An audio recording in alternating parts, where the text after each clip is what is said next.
తెలంగాణ ఉద్యమకారుడు, సామాజిక ఉద్యమాల్లో చురుగ్గా పాల్గొన్న పట్టభద్రుల ఎమ్మెల్సీ అభ్యర్థి రాథోడ్ రవీందర్ నాయక్ సీరియల్ నెంబర్ 50కే పట్టభద్రులు అందరూ మొదటి ప్రాధాన్యత ఓటు వేయాలని ఆయన కోరారు.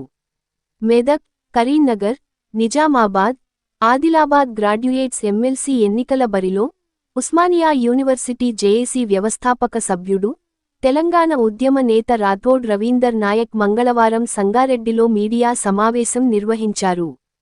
తాను ఎన్నికల బరిలో నిలవడానికి గల కారణాలను వివరించి తనకు ఓటు వేయాలని రవీందర్ నాయక్ కోరారు. ముఖ్యంగా ప్రధాన పార్టీలైన బీజేపీ, కాంగ్రెస్ నిరుద్యోగుల పక్షాన, ఉద్యోగుల పక్షాన తెలంగాణ రావడం కోసం ఉద్యమించిన నాయకులకు కాకుండా, విద్యా వ్యాపారం చేస్తూ కోట్లాది డబ్బులు సంపాదించిన వ్యక్తికి, అదేవిధంగా రియల్ ఎస్టేట్లో కోట్లు సంపాదించిన వ్యక్తికి టికెట్ ఇవ్వడాన్ని ఆయన ఖండించారు. ఇవాళ టీచర్స్ ఎమ్మెల్సీ ఎన్నికలలో టీచర్ల సమస్యలు తెలిసిన వ్యక్తికే టీచర్లు ఎన్నుకోవడం అనేది జరుగుతుందన్నారు.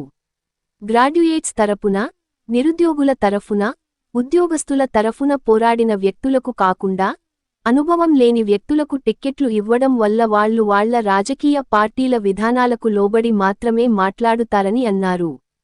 ప్రజా సమస్యలు, ఉద్యోగుల సమస్యల పట్ల, నిరుద్యోగుల సమస్యల పట్ల వాళ్ల గళాన్ని వినిపించరనే విషయాన్ని గ్రాడ్యుయేట్స్ అందరూ కూడా గుర్తుంచుకొని ఓట్లు వేయాలని పట్టభద్రుల ఓటర్లను కోరారు.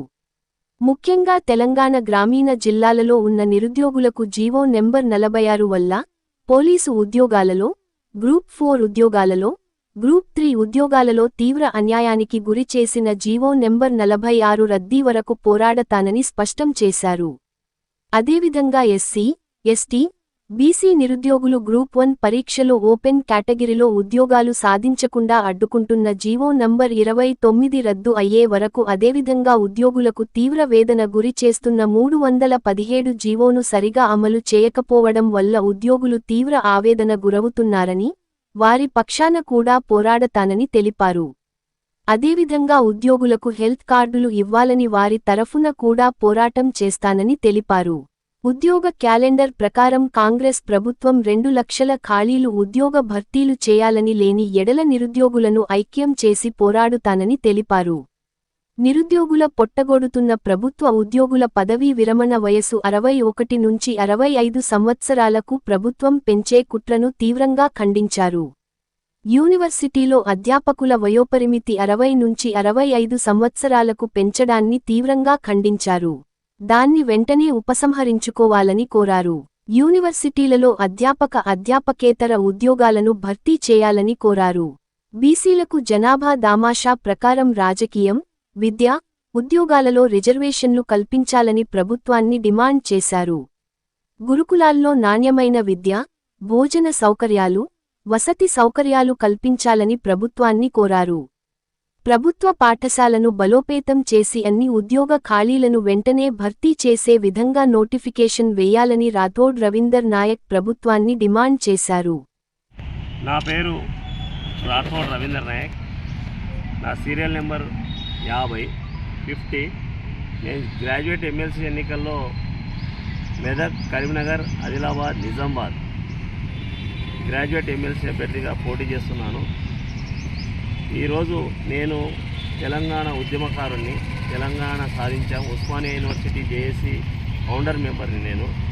అదేవిధంగా బీసీలకు జనాభా దామాషా ప్రకారం రాజకీయ, విద్యా, ఉద్యోగాల్లో రిజర్వేషన్ కల్పించాలని చెప్పేసి డిమాండ్ చేసి రౌండ్ టేబుల్లో సభలు, సమావేశాలు ఏర్పాటు చేసిన. అదేవిధంగా తెలంగాణ గ్రామీణ ప్రాంత విద్యార్థులకు నష్టం చేసిన జీవో 46ని రద్దు చేయాలని డిమాండ్ చేసిన. అదే ఎస్సీ, ఎస్టీ, బీసీ వర్గాలకు ఓపెన్ కేటగిరీలో అడ్డుగా ఉన్న జీవో 29 తొలగించాలని పోరాటం చేశాను. అదేవిధంగా ఉద్యోగులకు పదవీ విరమణ వయసు పెంచొద్దని చెప్పేసి ప్రభుత్వంతో కొట్లాడి ఎన్నోసార్లు ఉద్యమాలు చేశాము. ఇవాళ యూనివర్సిటీల్లో ఏదైతే 65 సంవత్సరాల వయసు పెంచారో ప్రభుత్వం విరమించుకోవాలి. నిరుద్యోగులకు ఉద్యోగాలు లేవు, వాళ్ళకు ఉద్యోగం కల్పించాలని కోరుతా ఉన్నాము. అదేవిధంగా ప్రభుత్వ ఉద్యోగులకు ఏదైతే 317 జీవో ఉందో దాని ప్రకారం వాళ్ళ సమస్యలు పరిష్కరించాలని చెప్పి కోరుతా ఉన్నాం ప్రభుత్వాన్ని. నిరుద్యోగుల, విద్యార్థుల, అదేవిధంగా ఉద్యోగుల సమస్యలు తెలిసినోన్ని, నేను పోరాటాలు, సామాజిక ఉద్యమాల్లో ఉన్నోన్ని, ఇవాళ ప్రధాన పార్టీలు వచ్చేస్తే ఇవాళ ఎవరైతే విద్యా వ్యాపారం చేసి డబ్బులు సంపాదించారో వాళ్ళకి టికెట్లు ఇచ్చారు.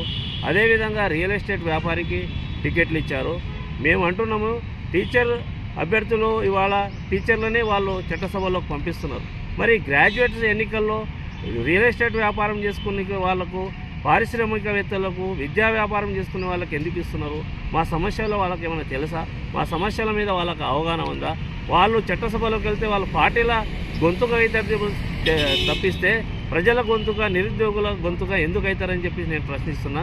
కావున గ్రాడ్యుయేట్స్ ఓటర్లారా, నేను మీ రవీందర్ నాయక్ రాథోడ్ సీరియల్ నెంబర్ 50 మీద మీ ఓటేసి నన్ను భారీ సంఖ్యలో గెలిపిస్తే మీ సమస్యల పరిష్కారానికి నేను మీ మధ్యనే రోజు సామాజిక ఉద్యమాల్లో ఉండేవాడిని కాబట్టి మీరు నన్ను గెలిపించాలని చెప్పేసి మీతో కోరుతున్నా.